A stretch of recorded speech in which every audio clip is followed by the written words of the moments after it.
নমস্কাৰ star cement present election ব্ৰেকিংলৈ স্বাগতম লৈ আহিছো এটা গুৰুত্বপূৰ্ণ খবৰ মিয়াৰ ভোটৰ বাবে ইউনুছ তামুলীৰ বৃহৎ মন্তব্য পোনপটীয়াকৈ কৈছে মিয়া মিয়া বুলি আমাক হাঁহে কিন্তু মিয়া হৈছে বৰ্তমান ৰাজনীতিৰ ব্ৰেণ্ড এম্বেছাডৰ আৰু এই মন্তব্যৰ পিছতে বৰ্তমান সময়ত ৰাজ্যত চাঞ্চল্যৰ সৃষ্টি হৈছে সাম্প্ৰদায়িক মন্তব্যৰ পিছতে বিষবাস্প বেবা বুলি স্পষ্ট হৈ পৰিছে কেৱল মাত্ৰ মিয়াৰ ভোটৰ কাৰণে এনেকুৱা মন্তব্য কৰিছে ইউনুছ তামুলীয়ে আৰু এই মন্তব্যক লৈ ৰাজ্যজুৰি চৰ্চা আৰম্ভ হৈছে আৰু এই পথ লৈ আহিছো খবিশেষ জনাইছো star cement present election breaking এটা গুৰুত্বপূৰ্ণ খবৰ ৰাজ্যৰ নিৰ্বাচনী বতাহত সাম্প্ৰদায়িক বিষবাস্প ইউনুছ তামুলীয়ে বৃহৎ মন্তব্য কৰিছে নিৰ্বাচনী বতাহত সাম্প্ৰদায়িক বিষবাস্প বিয়পাইছে সংখ্যালঘুৰ ভোটৰ বাবে ইউনুছ তামুলীৰ ঊৰ্ধ্বতালি সীমা চেৰাই কেইবাটাও বৃহৎ মন্তব্য কৰিছে ইউনুছ তামুলীয়ে সীমা চেৰাই পোনপটীয়াকৈ কৈছে যে মিয়া মিয়া বুলি আমাক হাঁহে মিয়া মিয়া বুলি আমাক তুচ্ছ তাচ্ছিল্য কৰে কিন্তু মিয়াক লৈ বৰ্তমান ৰাজ্যৰ ৰাজনীতি নচলে মিয়া এতিয়া ৰাজনীতিৰ ব্ৰেণ্ড এম্বেছাডৰ বুলি উল্লেখ কৰিছে মিয়া হৈছে ৰাজ্যৰ ৰাজনীতিৰ ব্ৰেণ্ড এম্বেছাডৰ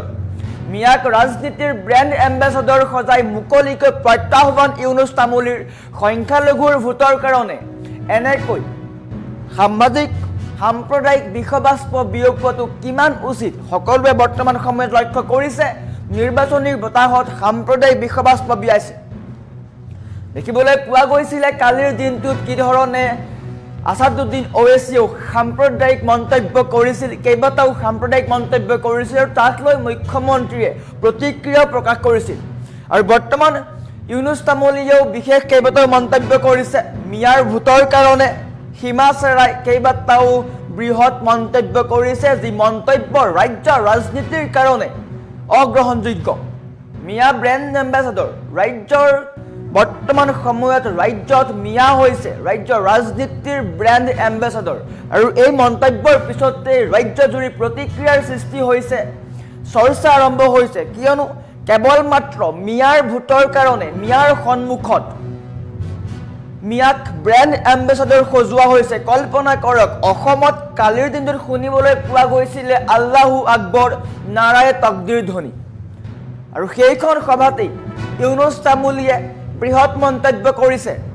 মিয়া ৰাজ্যৰ ৰাজনীতিৰ ব্ৰেণ্ড এম্বেছাডৰ আৰু এওঁলোকেই কয় অসমত তেওঁলোকৰ চৰকাৰ আহিব লাগে যদি অসমত মিয়া ৰাজনীতিৰ ব্ৰেণ্ড এম্বেছাডৰ হয় তেন্তে অসমীয়া লোকসকলৰ কি হ'ব এই আটাইতকৈ লক্ষণীয় কথা এওঁলোকে বাৰে বাৰে কয় আমাৰ চৰকাৰ আহিলে আমি মিয়াক সুৰক্ষা দিম মিয়াক ব্ৰেণ্ড এম্বেছাডৰ বনাম এইবিলাক কথা কিমান দূৰ গ্ৰহণযোগ্য এয়া লক্ষণীয় হ'ব নিৰ্বাচন আহি আছে আৰু নিৰ্বাচনৰ প্ৰাকখনত প্ৰতিটো দলে নিৰ্বাচনী সভা আয়োজন কৰিছে আৰু কালিৰ দিনটোত AIDFৰ সভাত কেইবাটাও বিপৰীত মন্তব্য শুনিবলৈ পোৱা গ'ল যি মন্তব্য বা যি ভাষণ কেতিয়াও কোনো অসমীয়াই শুনা নাছিলে হয়তো অসমৰ ৰাজনীতিৰ ইতিহাসত এয়া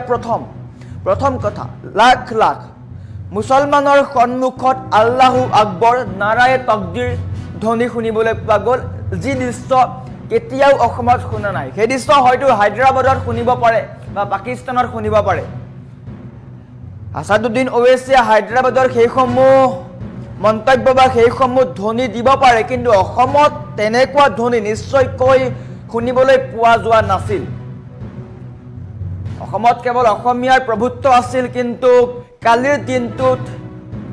AIDFৰ সভাত যি শুনিবলৈ পোৱা গ'ল তাক লৈ সকলোৱে চৰ্চা কৰিছে আল্লাহু আকবৰ নাৰায়ে তকবীৰ শুনিবলৈ পোৱা গ'ল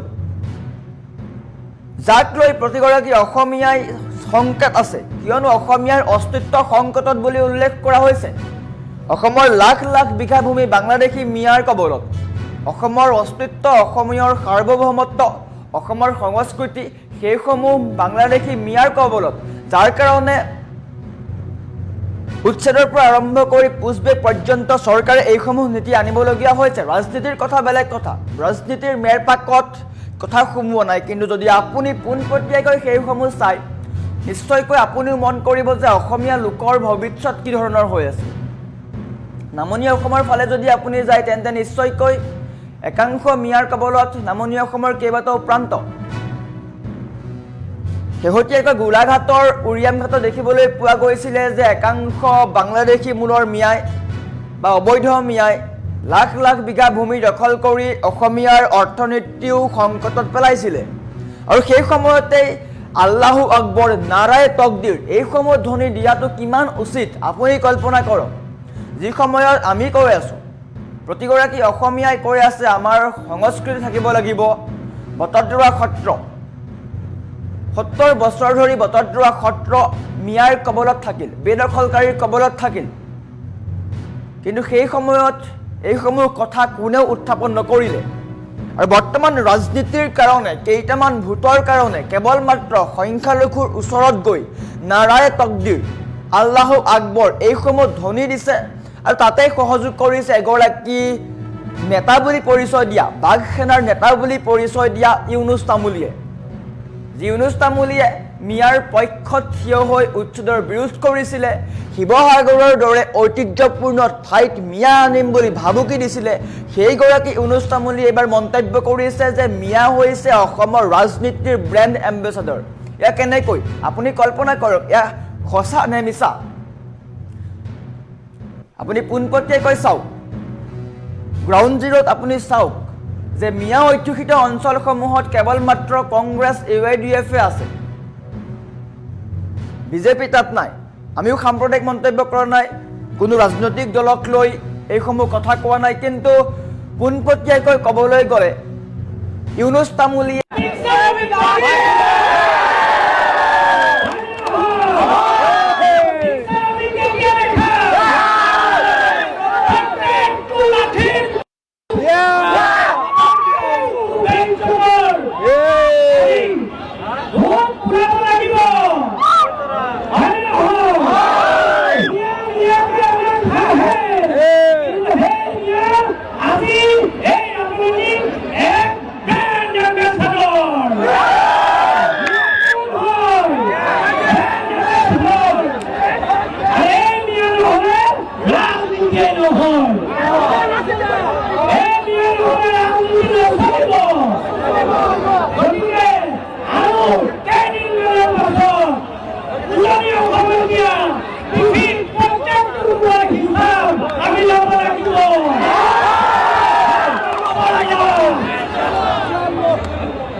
This